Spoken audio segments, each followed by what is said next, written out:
pardon, no countertops. It's a little messy because I've been organizing. As I was trying to figure out what to do with this corner, because you can sort of tell it's hard to get back in there. What I'm actually gonna do, I'm gonna put a drawer in here, right back here, and I'm going to slide it so we don't have to reach in too far. The sliding internal drawer I'm going to be installing into my blind cabinet will work like a regular cabinet drawer and consist of a bottom board of plywood, 2 sides and a backing, but no front to it, and a $5 cabinet drawer slide hardware set, along with a filler piece, which I'll show you later in the video. I purchased all these items for only $16.17. I already had the supplies like the E6000 adhesive, wood glue, Gorilla Glue, sandpaper, electric handsaw, tape measure, carpenter's pencil for marking measurements, clear coat urethane, and some scrap material you'll be introduced to later. You'll need to cut the pieces to size though and sand it thoroughly to ensure you will not get splinters in the future when you're using it. It'd be wise to also add a clear coat on it to seal it, depending on what you're going to be storing, whether it's going to be like liquids, and also to prevent from splinters once again, because splinters are a thing. Once everything is cut, sanded, and sealed, I created a filler piece out of 2x4 and extra plywood that I had. I glued the pieces together and pre-drilled the holes, which I will show you in one of the following clips. After this, I glued the frame together with the finished and smoother surfaces facing the inside rather than the outside, because that's where you're going to get the most contact. After 30 to 40 minutes after gluing that frame, it was stable to the touch, but it does need a full 24 hours, even up to 72 hours to adhere. After this, I was planning on nail gunning the pieces together, but you'll see the issue that came up in the next clip. So for this blind corner, what I'm actually doing is I glued together this like makeshift shelf, which doesn't look great, but it slides back, and I'm gonna put some rollers on it so I can slide it forward to get easy access rather than having to reach all the way back there. So that's my plan for that. I want to add one up here too, but I'm not 100% certain what to do with that because there's nothing to drill into, obviously, only on one wall, so we'll see. I sort of messed up my project already. I didn't take into consideration really the size of this, and this already barely fits, and I didn't want it to be too small, so I overcompensated and made it too large. Because when you put this in, I mean, it's going to take up way too much space, and I do think that the material is actually a little bit too thin for it, so luckily I glued it, so I'll probably be able just to remove these side pieces and put like something a little bit thicker in, and then be able to cut this down. I do think I'm gonna have to add like a 1x4 or something a little bit thicker, because if you look at this, it's really thin, so I can't really nail it that well without cracking the wood. So I'll probably have to redo this a little bit more just to make sure I get the right fit. So I deconstructed this, and luckily it was pretty easy because I just glued it on, so I have to pick off this glue. I actually ended up not having to go to the store to get wood. I am going to use these old pieces. This was supposed to be part of a behind the toilet storage. So I'm going to cut this in half and use this for the siding, and I'm going to use this for the back because I think this will add a little bit of like a cuteness in the decor, even though it's inside. So yeah, that's what I'm gonna do. I'm gonna cut these down, make sure they're correct. I'm gonna trim up this board a little bit to ensure that it fits appropriately, and I'm gonna get started on that. So I'm super excited. I just was comparing the extra wood pieces that I had from the old toilet storage thing, and it almost perfectly fits. I don't think I actually have to cut it, because right there, that black dot of the Sharpie is where I need to cut this to, and this is almost exactly where it needs to be. So I don't think I'm actually gonna have to use the saw on this guy. That is pretty fortunate that this is like the perfect size. This one I have to cut though. Now I'm going to take the E6000 and I'm going to glue this piece and then these two pieces like this. So I think it'll look pretty fresh.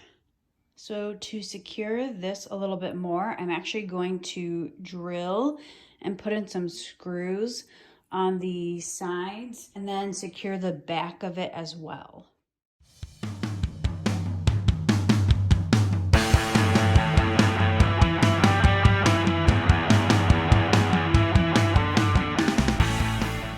So you should be able to see when I was screwing this in, I probably should have come down a little bit farther. I'm gonna have the same problem on this side. I forgot that it's particle board, so it is cracking a little bit here. It's still pretty secure. I can fill this in with a little bit more wood glue to ensure that it doesn't crack the rest of the way. But yeah, should be fine. Considering it's just an internal drawer and not outside, I'm not super worried about the aesthetics of it. Also, don't mind the aesthetics of my outfit. So this one really cracked pretty badly. I might take it out and try to redo it a little bit lower because I accidentally did it at an angle.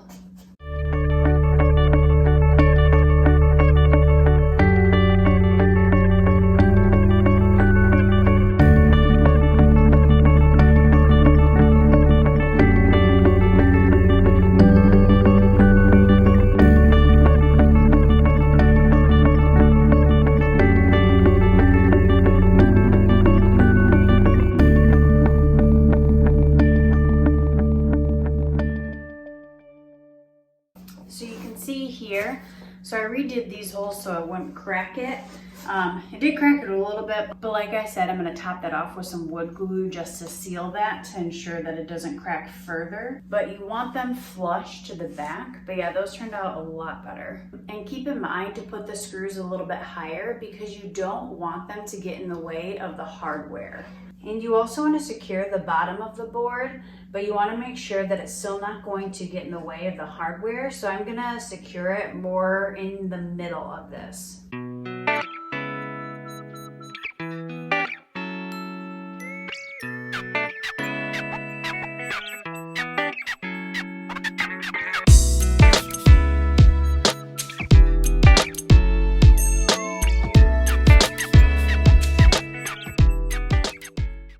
So for my blind corner, you can see there's a gap here where I had to switch signs, the drawer and the cabinet door. So what I did is create sort of like a little splint.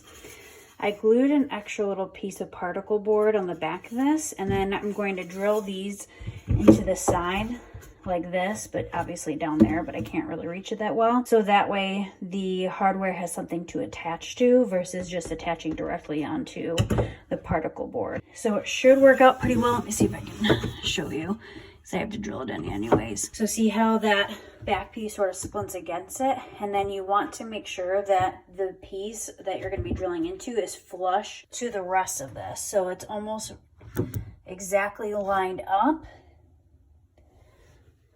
I'm going to drill that in and then use that as a place to attach the hardware for the drawer. So this internal drawer is ready to be installed. You pretty much just have to follow the directions for the hardware at this point, and you should be good to go. I had to fit my entire upper half of my body into a very tiny space to get this to work. So if you have broad shoulders or are a larger gentleman or a woman, oh, good luck. It'll be a little bit challenging. Not sure what to do about it unless you have like countertops pulled off and you can really easily access it. But I had to fit my body in there to attach the internal hardware. Let me show you. It's anchoring in pretty well, but like I said, I had to fit in my entire like upper body. I'm tired and I only did one, but I finished installing the sides. So you will see the finished product shortly enough. All right, guys, I did have to pre-drill these holes all the way in the back because they're very difficult to reach. And if you don't pre-drill them, you need sort of two hands to actually do it. So I just pre-drilled in like a dab just to get the screw situated in there. So it's a little bit easier to screw in by hand and be able to reach in there with just one hand versus two because I can't fit that far back. Honestly, guys, the hardest part is this last bleeping screw. This little guy needs to fit all the way back there through this tiny little entrance. And I have to do it with my left hand because I can't reach with my right, which is my weaker hand. So yeah, this is the most challenging part by far of this entire project. If you have a small child, maybe that would work. All right, guys, the moment of truth. Let's see if this fits. Fingers crossed. Oops. Okay, I need both hands. Well, guys, it fits. Unfortunately, for some reason, I don't know why, it is stuck. I don't know why it's stuck. I spoke way too soon. It was a lot of effort. It didn't fit right away, and it was because of how I had the screws. So it was slightly turning it. So it was a little difficult to figure out. It took me like hour and a half, but it works. It might pop out, but yeah. It works pretty well. The only modification I'm going to do is probably add some hardware right here. So that way it's easier to pull versus like grabbing here or grabbing here. But I will show you in just a second what I decide to do. I love this feature in my blind corner. Normally people will install a turntable or a Lazy Susan, but it didn't work with the dimensions of our kitchen. However, I am extremely satisfied with how this ended up. I'm very excited to put this to use.